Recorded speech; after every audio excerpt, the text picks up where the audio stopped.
October, and that means everything is pumpkins, skeletons, and other spooky but not so spooky stuff. We'll be talking about one of the spookiest topics in the world, healthcare. But first, I want to go over a few pertinent news stories. October is a great month to patronize local businesses. Many businesses here in Utah have special Halloween offerings and events that you can take advantage of. And I want to cover a couple of options you may not yet be aware of. Down in Pleasant Grove, there is a unique theme park called Evermore. Evermore is an outdoor park that feels like walking through a medieval village. And when you go to Evermore, you can go on quests or participate in individual attractions, including axe throwing and archery. For the month of October, Evermore redecorates with Halloween creatures and even has a Halloween-themed quest for visitors to go on called Lore. If you're wanting to find an incredible experience for your family and would love to support a small business at the same time, Lore at Evermore Park is a great way to do it. If you're a little farther north and looking for some good family entertainment, you can always patronize Black Island Farms. From simple things like taking a hayride out to pick your own pumpkins, to a massive corn maze, and even the mysterious Nightmare Acres, Black Island Farms offers great entertainment for the whole family. They don't allow outside food, but they offer concessions and several food trucks. Having just gone to Black Island Farms, I can attest that my kids did absolutely love it. On a different note, businesses that work in the vaping industry continue to try to prepare for a very uncertain future, as Kroger and Walgreens now discontinued selling vaping products nationwide, following Walmart's lead from a month ago. The vaping industry has seen massive and rather sudden upheaval after deaths from lung disease were linked to vaping. As we reported last week, the Utah Department of Health issued an emergency rule that only retail outlets that specialize in tobacco-related products and have an age restriction on who is allowed to even enter the store would be able to continue to sell flavored vaping products. And this move by Kroger's, which owns Smith Stores, and Walgreens will further limit the availability of vaping products in the state. For our last story, we're going to do something a little bit different. Something happened last weekend that highlighted an important concept in our society, and we have a clip from Ellen DeGeneres that will tell the whole story. Here's the clip.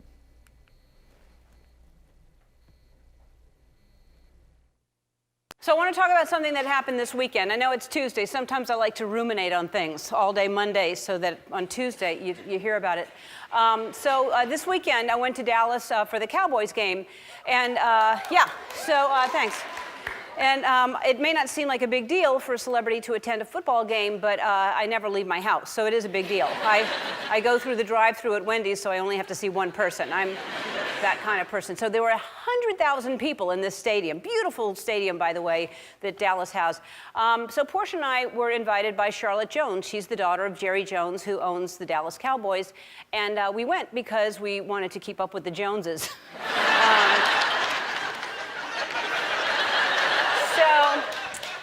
So we get to sit in this very fancy suite because, you know, he owns the whole place. So his suite is fancy, and he's got fancy friends.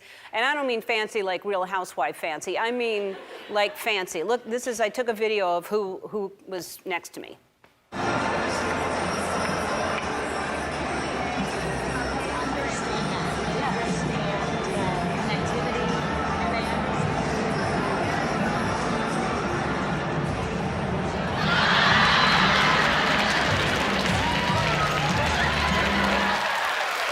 Yeah, fancy.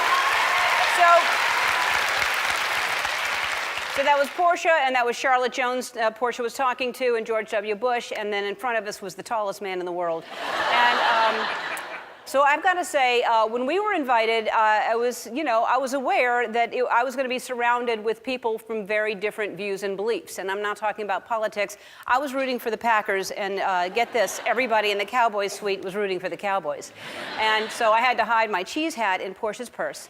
And don't get me wrong, I like the Cowboys. I love the Cowboys. I love all the Village people, as a matter of fact.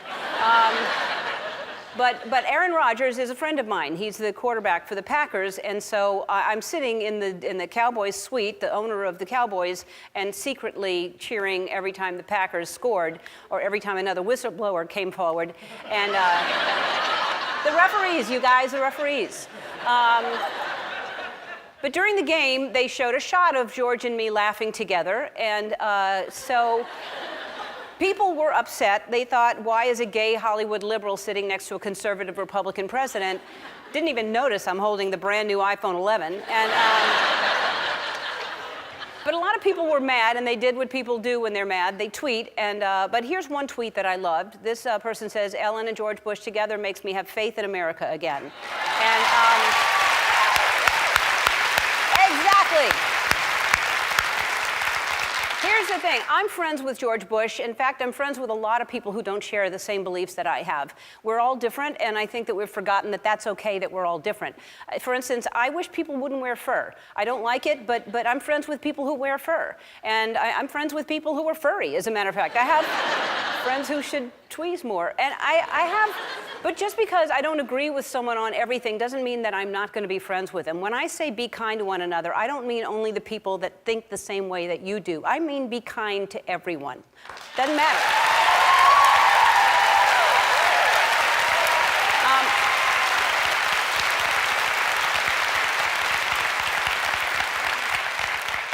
Even people who are already playing Christmas music. I mean, seriously. There's no excuse for that, but I'm kind to them. Anyway, I want to thank Jerry Jones, Charlotte Jones for hosting us, and thanks President Bush and Laura for a Sunday afternoon that was so fun. By the way, you owe me $6 for the nachos. And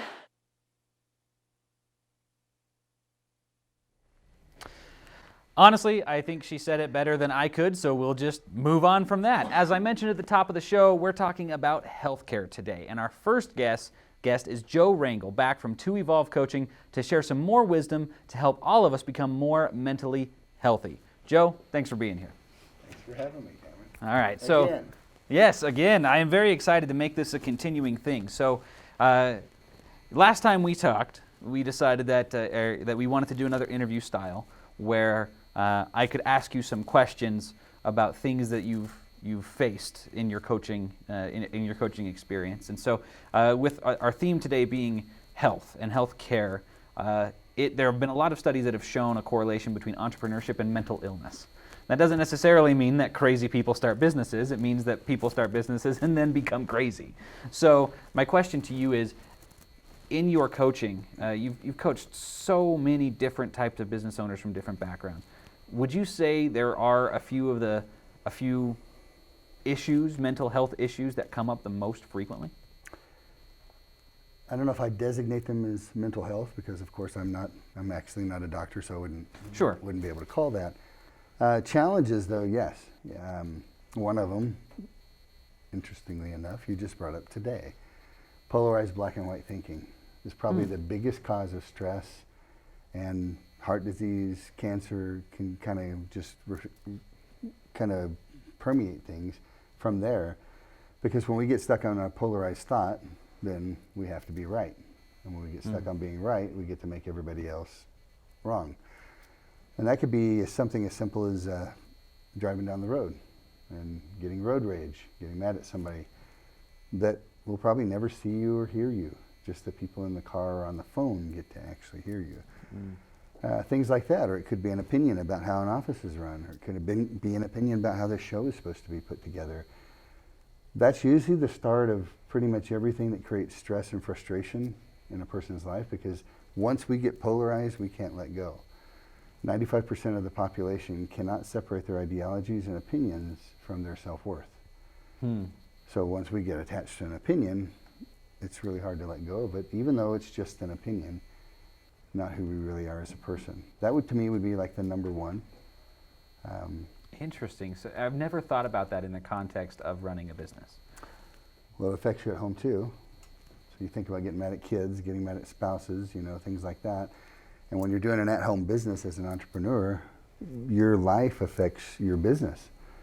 So it becomes really important that you're congruent and find balance in every place you go. But I found it mostly affects people at home, and then it kind of radiates outwards from there. But then that relationship at home affects the way that you do your business. So to me, that would be like the number one. Then number two is entrepreneurs do not like to be controlled and restricted. So I don't know if we have a form of, since I'm not a doctor, but claustrophobia when it comes to being restricted by a schedule, structure, or somebody telling somebody what to do. even ourselves. You know, we can get so wrapped up in things that we'll tell ourselves, hey, we should be calling these leads today, or we should be following up with these clients today, or we should be reaching out to network today, and then find ourselves out mowing the yard or cleaning dishes or doing something else that's somehow more appealing than doing the thing that we said we were going to do, when most of us actually don't like to mow the yard or clean the dishes or clean the house. But we'll find ways to creatively avoid doing what we think we have to do, and that rebellion can create massive challenges. So people will put things in their calendar and then never get to them. And then a lot of times people that come into the entrepreneurial world come from a background of being in the workforce where they had to abide by a schedule. So there's a form of rebellion that can take place there, where they come home and they're like, I got all this time. And it's some of those people, unfortunately, you know, fail in business, go back into the workforce and let somebody else start imposing order and structure on them again. Okay, so if I've understood correctly, there are you mentioned three basic issues that people tend to run into, the most common. First is polarized thinking, that black and white thinking of everything is a matter of correct and incorrect. And then the second would be a rebelling from order and structure, retreating from order and structure, even when it's self-imposed.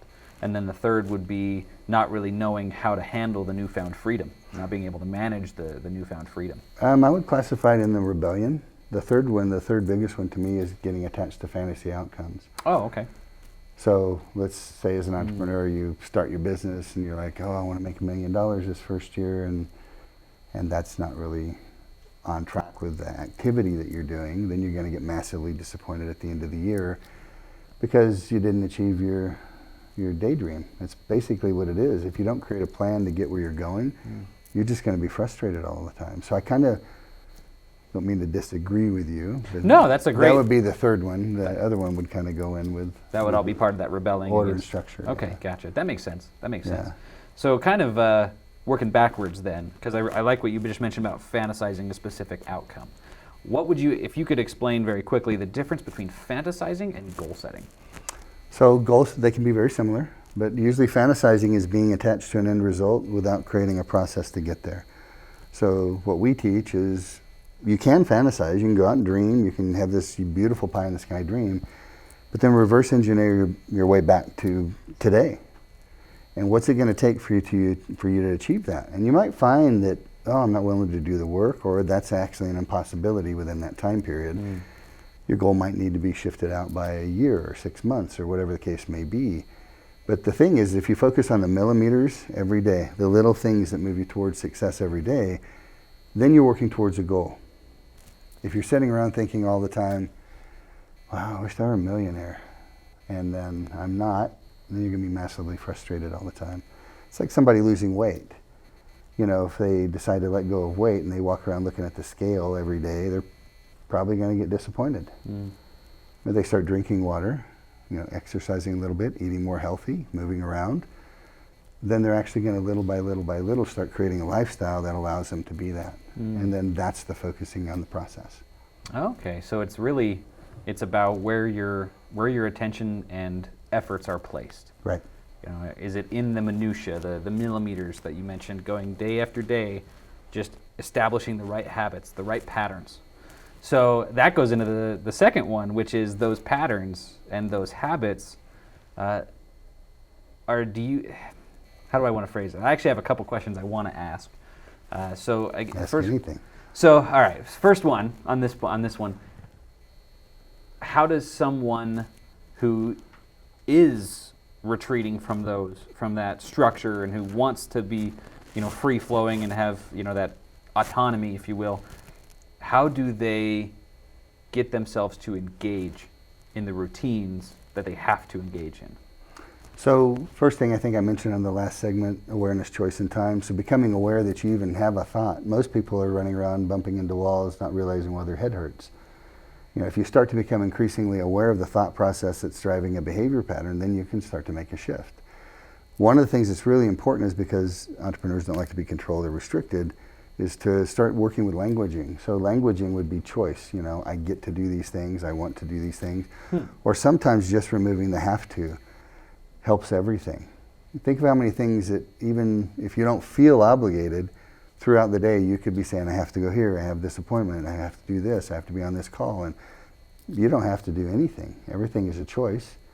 If you start letting it become your choice, it starts to feel less obligating. If it's less obligating, then you'll feel less inclined to rebel against it. And you'll actually start abiding by your own structure. I mean, diets are a big thing. Think how many people out there today are suffering from diabetes and obesity, and we're like excuse the phrase, we're like a bunch of crackheads. I mean, it doesn't matter if you know you're supposed to lose weight or if you know you should get your blood sugar down. When it comes time to go get a piece of candy or a pastry or whatever, sometimes that thought will completely override the healthy thought until you become aware and you start making better and better choices. And with those better and better choices over time, you create a new habit. Gotcha. So for someone, so really it's kind of calling your own bluff. If you're saying you have to do something, okay, well, do you actually have to? And then you can start to explore, well, option A is I don't, and then these are the consequences. Option B is I do, and these are the consequences. So what do I want? That's brilliant. Sounds like you've been through some coaching. It's almost like I've been coached on this before. No, that's valuable insight. And I guess moving to the next one, to that last one you mentioned briefly, the polarizing, the black and white false dichotomy of decisions. Now, I noticed that for me, that actually got worse in my business the closer I came to failure. It was almost as if I was hardening in my own mind that, okay, so, no, I know how to get out of this. I am not so incompetent or incapable that I can't figure my own way out of this. And so I found myself even less receptive to feedback, less receptive to other ideas. And it felt like a downward spiral. Do you encounter that a lot? With people? Yeah. Yes. How do you help them rise out of that? So getting them to step back and go, okay, can you listen to another point of view? Can you? Is it a possibility? I'm not saying you have to, but is there a chance that you could learn something from somebody else that you might not have, or a slightly different way of looking at things that could help you move forward? I don't believe that I've told you anything that you don't already know as we've worked together. Maybe I gave you a different way to look at it or a different way to think about it. That's what we have to do. When we get so stuck, I was just thinking, I was trying to think of a really good example, so I just watched In and Out again this weekend because I get to watch Disney movies like 20 times before they're gone. Inside Out? Or yeah, isn't that the one about the head? The emotions? The emotions? Inside Out? Is that right? Yeah, Inside Out, yep. I thought I had it right. Yep. The little anger guy. Yeah. And that's what it's like. So you're sitting there, you could be sitting there talking to somebody and you can just feel it rising inside of you. Now, most people in the public forum are going to be pretty consciously aware of their thought processes. Like, you sitting here in this public, you're probably not going to let somebody frustrate you or anger you as much as you might at home, or as if you're in a private environment, or if we weren't here with 10,000 million people watching us, We're moving towards that. We're getting there. But that's what will end up happening, is we'll start to get polarized. Now, when we get polarized and we keep it to ourselves, we become passive aggressive. So we'll bottle stuff up, and then that stuff will eventually blow out on somebody. If we're just out and we're just letting it go and we're not being really aware, then we're going to be aggressive, and you'll say tons of stuff. I love to say really that we end up inadvertently crushing people over an opinion or ideology, and it's never worth it. I think Ellen said it beautifully, like you did. I'm a huge fan. Doesn't matter what she chooses to think or believe, and I have that same belief system. I also have it, when we start to look at spiritual things, if you look across the board at everybody that's out there spiritually, we're all supposed to love each other. It doesn't say love this person if they do that. And we would have a better world if we continued to do that. So removing that black and white thinking, not getting attached to outcomes in the fantasy just removes a ton of stress. It gives you the ability to see with more clarity, and then you can actually develop a plan that you can implement with success. I love that. I wish these conversations could go on a lot longer. That's all the time we have for today, but we will get more of you next week. Thanks again for being here. Thank you. Appreciate it. All right, so for our next segment, we will be having Curtis Newkirk from OC Medical here to talk to us about physical medicine corrective care, and chiropractic services. While we wait for Chris to join us, I'd like to take a moment to remind you to like our Facebook page if you like what we do, to help us grow and continue to reach a larger audience. We're still just getting started, so every new follower is important. Also, share this video. If you think the content is valuable, tag other business owners and start a discussion if you think any of this content is worth discussing. Venture Utah is about strengthening and connecting the small business community in Utah, and the best way for us to do that is through you. All right, so Curtis is coming on right now, and I am excited for this conversation. He is a heck of a lot taller than me, so hopefully our camera crew will be able to accommodate that for us. So Curtis, thanks for being here. Thanks for having me, appreciate it. All right, so OC Medical. How did you get involved with OC Medical? Originally I met OC Medical as a very injured patient in 2017. And I went through the recovery processes of a disc injury. And then cards fell in a certain array that allowed me to get a position to help the office grow and to help more people that were in my position, and hopefully those would help prevent some of the people that could have been in my position as well. Okay, so what types of care does OC Medical provide? So the name OC Medical can be a little bit misleading. I don't know if this is the right platform to do this, but I'll do it anyway. We're actually doing a big rebrand in our office to be able to kind of clarify what it is that we do. But we specialize in chiropractic care. Okay. So we specialize in a specific method called Gonstead chiropractic, and it is more specific on the full function of the body and makes it so that we can find out root causes of what a main injury could be, if that makes sense. It does make sense. So, for example, when I had my disc injury, my hips are actually twisted and wouldn't move. And so my low back was doing the job of my hip, hence the problem why I had my low back have an issue, because it's not a hip. And so when we start to look through that, we start to reverse the issue and to start to put things back where they should be. Okay, so in the medical world, where would you say that chiropractic care fits? So in the medical world, it's considered conservative care, meaning that it's not surgery, it's not medications. It uses the body's natural ability to heal itself. We see a lot of success with a lot of people in my situation with disc injuries by using different techniques. Chiropractic is one of those. We use what's called decompression therapy. That was a huge lifesaver for me. It's a traction compression therapy that pulls the nucleus of a disc back to the center and makes so that it can restabilize itself. We work with a lot of people that have had pretty severe injuries, whether that is a bulge disc like I had. We work with a lot of auto accidents with big issues through the neck, through low back, and we just try to get those people back on their feet without trying to put them on medications or get them under a needle. Gotcha. Okay, so it's a good an alternative, hopefully a way to prevent needing to do surgery. Absolutely. Okay. It was for me. Yeah? Yeah. Okay, so what are some of the most common types of problems that chiropractic care can solve? Is that too vague of a question? Well, not necessarily. Okay. It's maybe just a very broad answer, we'll put it that way. Sure. Typically, anyone who has a spine can benefit from chiropractic care. Fair right? enough. The best example I've ever heard is we go to the dentist to take care of our teeth. Why wouldn't you go to the chiropractor to take care of your back? Okay. Right. The one time that you'll realize that you wish you would have done it is when now you're in pain and you can't move. I've been in a position where I'll wake up early in the morning and be in so much pain that I'll white out on the floor and then have to crawl to wherever I'm supposed to go. I was 28 years old. Right, that's not normal. And it's not normal at 58, and it's not normal at 68. And so that's why chiropractic care is so important, but it's also underutilized because we don't think about it until we're in pain. The funny thing about the body is we have nerves that run through our spine, right? That's what the chiropractic does, is it hopes to increase the flow of the nervous system to promote healing. And when a nerve gets mad, pain is the last symptom. There's actually other symptoms that will happen that we don't realize are symptoms until we have pain, and then everything starts to connect.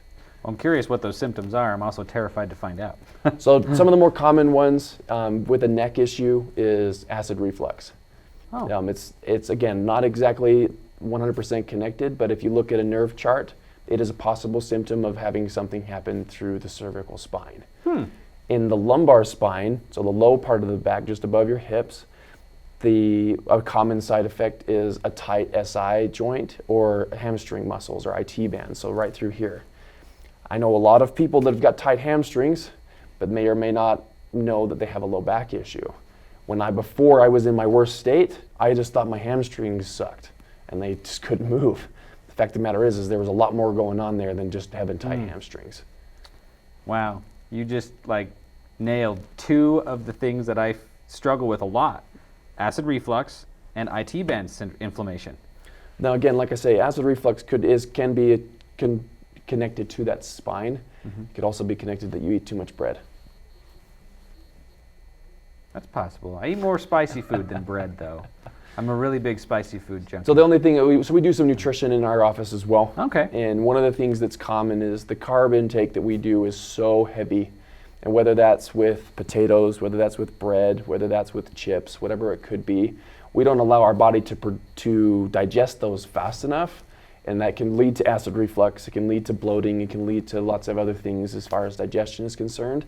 Now chiropractic is great in the process of dieting because it allows the body to be able to function at 100%. If you think about your car, right? It's great when everything runs together, but if the power steering isn't running like it should be, it doesn't quite drive as well. It may still drive, right? And we can get by, but it's not quite as efficient, it's not quite as fuel efficient. In addition to, it's not gonna work as long as it could. And so chiropractic and massage, we do offer those in our office as well. In addition to eating well, taking care of yourself, feeding your body full of the correct supplements, they're all bits and pieces that go together to form a wellness formula. Now you've probably heard wellness before, right? People throw that term around. At OC Medical, we think of wellness as a constant journey. It's not a destination, it's something we're always working towards. So for example, my disc injury, for the sake of using a personal example, a disc takes on average about 27 months to actually heal. Wow. I was out of pain in 6. Okay. Okay, so I may be feeling okay, maybe moving okay, but the stability and the strength is actually not there. I'm at month 26, so 27 months for me is next month. And I can do and move and work and be who I want to be better than I could have before I was actually injured. And so it's just amazing to see how the body will take care of itself, and the amount of time and investment that you put into your health. It's only going to make you a better person. I'm 6'7". I'm a tall guy in a small person's world, so my back has been destined to have issues, but now I know how to fix it. But it took me 2 years to actually understand that. And that's the thing I think is the most common obstacle we face with people, is they're not willing to invest the time in helping maintain their body. We may be able to get you out of pain really quickly, doesn't mean that you're 100%. And I'm not at 100% after 2 years. I'd say I'm probably 86 to 90%, and I'll take that every day versus the 20% I was 2 years ago. Gotcha. So when so most families or individuals, they have a primary care physician that they go to see. So if they're, what is the best way for people to coordinate if they want to go see OC Medical or a chiropractor, they want to work with what their primary care physician has already been doing or things like that? What's the best way to coordinate all that? Well, first off, our office is never going to tell you that your primary care is not doing a good job. That's the first and foremost thing. We want to work with any provider that's promoting health. But the bottom line is we want everybody to live as healthy as possible. The best way to do it is, honestly, what's best for you. I don't actually go see a primary care for stuff. I go see the chiropractor first. That's what I do. I have a 15-month-old little girl who had contracted croup last week. I took her to the chiro first, and she had instant results where I could have taken her and got her a medication, and probably it would have been the same thing. But I didn't have to do that, and I saved myself a lot of time and a lot of money. So again, it just depends on what you want to do. I don't mind going to the doctor for certain things, infections and antibiotics and things I can't do through conservative medicine. Sure. But the common cold, issues with sleep, issues with, if you're feeling anxiety, stress, even for kids, ADD, ADHD, things of that nature, regular chiropractic care is very effective in helping. We work with all types of people in those situations and make a big difference. But we also help them take advantage of the things that they're being recommended by a primary care doc as well. We don't want to take away from that. We also just want to make sure that they don't have to be dependent on those things as well. Okay, that makes a lot of sense. So I guess my next question would then be, so there's a lot of question marks and things that people don't understand about chiropractic care. Correct, And I'm kind of going after a lot of those things. Yeah. So next question would be about insurance. Okay. So what types of chiropractic care, you mentioned the Gonstead method, is that covered by insurance? What is and what isn't? So not all chiropractic offices accept insurance. That's Okay. kind of the black and white answer of it. And not all insurances provide chiropractic benefits. Gotcha. And so depending on your carrier, depending on what your plan is and what they've decided that on high they want to do to offer the benefits for you, it would depend on what we could do. Bottom line is that we do accept insurances in our office at OC Medical. And again, just depending on what the benefits cover, we are willing to work through and help you with that. The only obstacle we face with a lot of people, again, like I said before, with insurances is you may get a certain amount of benefits that are covered by that, but you may need 3 times as many visits in order for you to get back to where you need to be.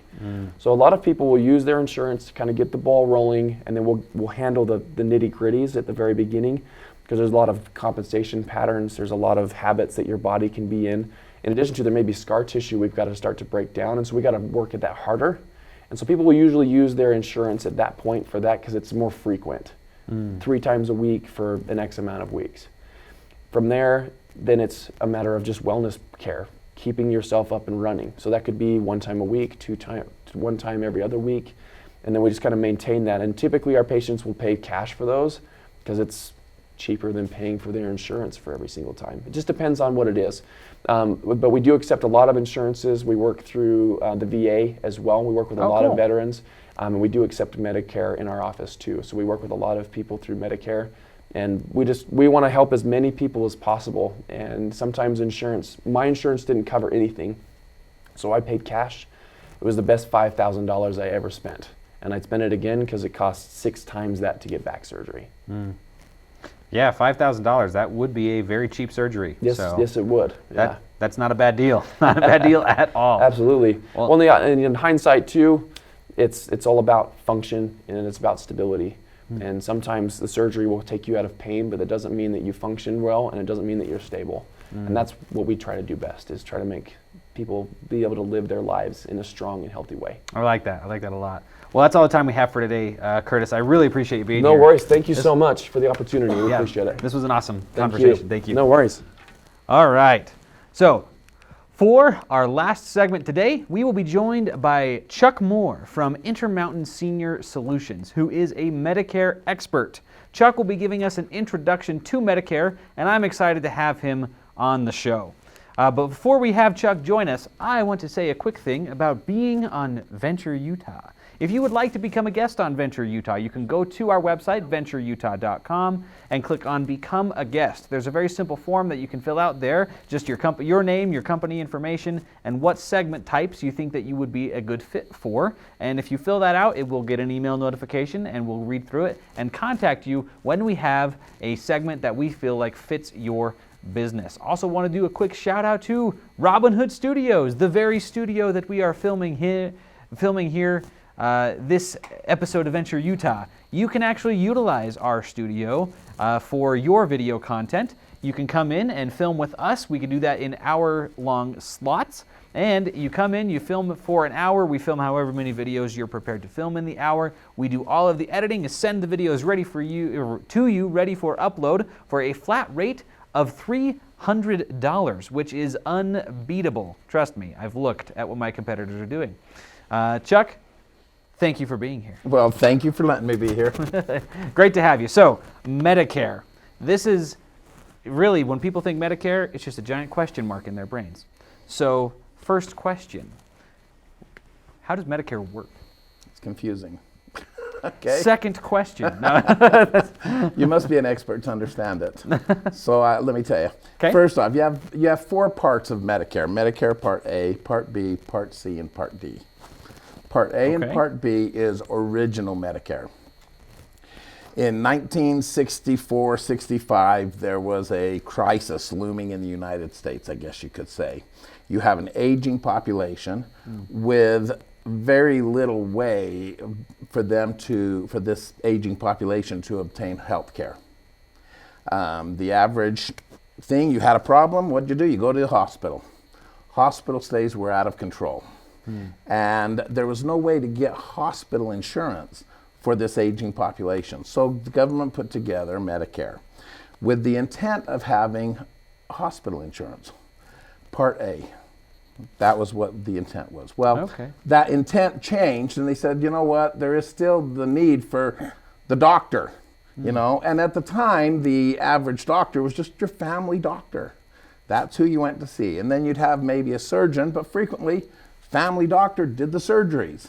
Family doctors delivered the babies. They did it all. Well, so they came up with Part B, which was the outpatient, taking care of the doctor visits. Okay. Now, Part A was never intended to cost the individual that was receiving that benefit a lot of money.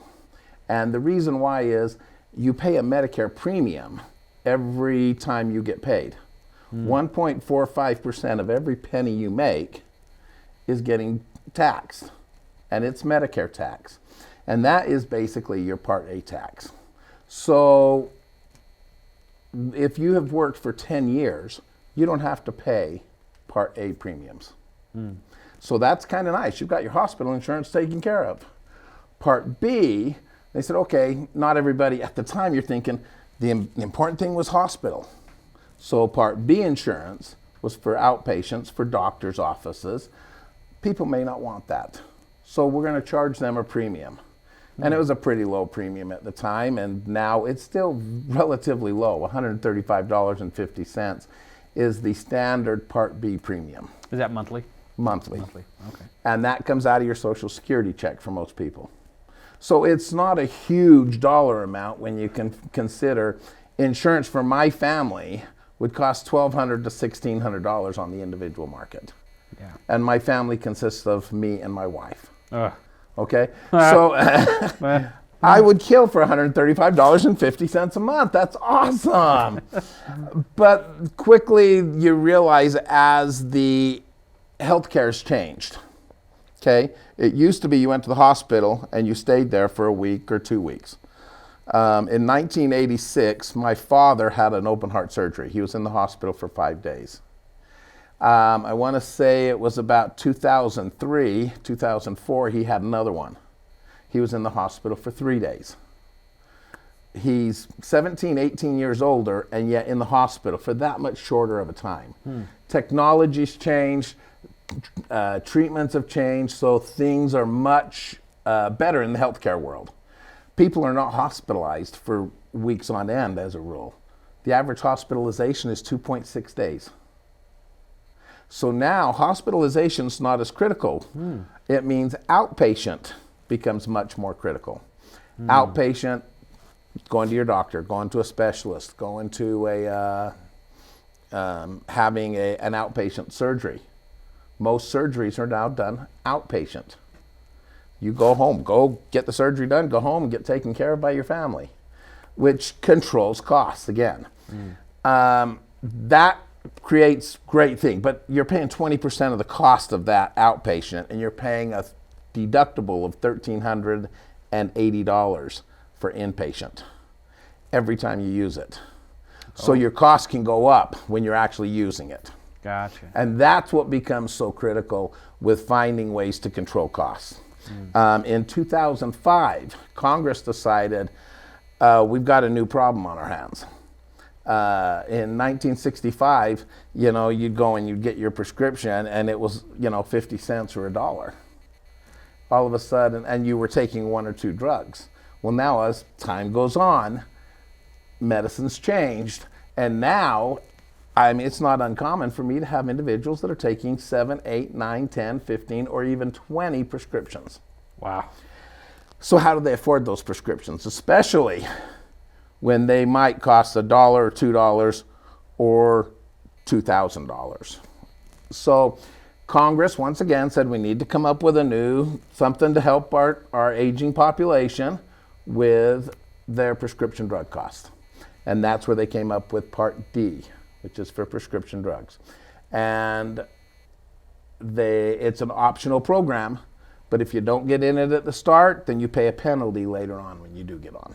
Oh, I see. So there's incentives to start. I have a lot of people say, hey, I'm 65 years old. I don't take any drugs. I'm not planning on it. Why do I need Part D?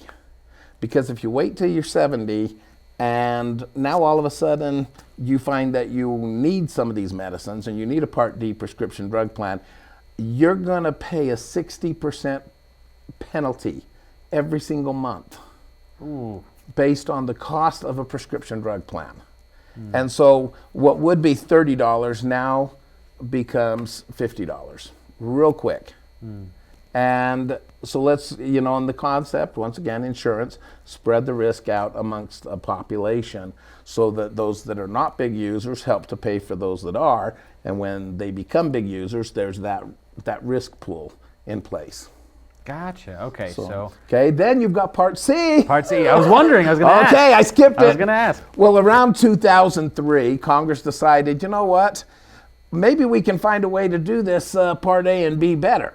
And what they came up with was Medicare Advantage. Medicare Advantage combines Part A and B and now Part D into one plan. Oh, okay. And has it administered through a private health insurance company such as United Healthcare, Humana, Molina, Select Health, Aetna.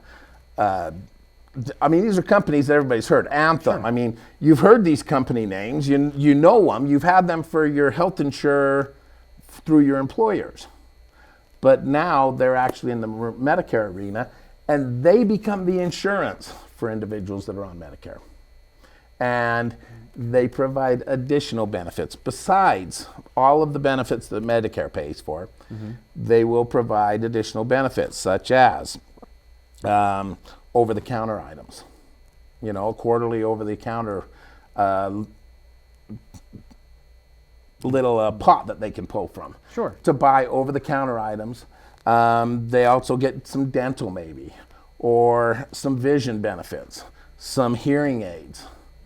And whereas traditional Medicare would not pay for anything like that.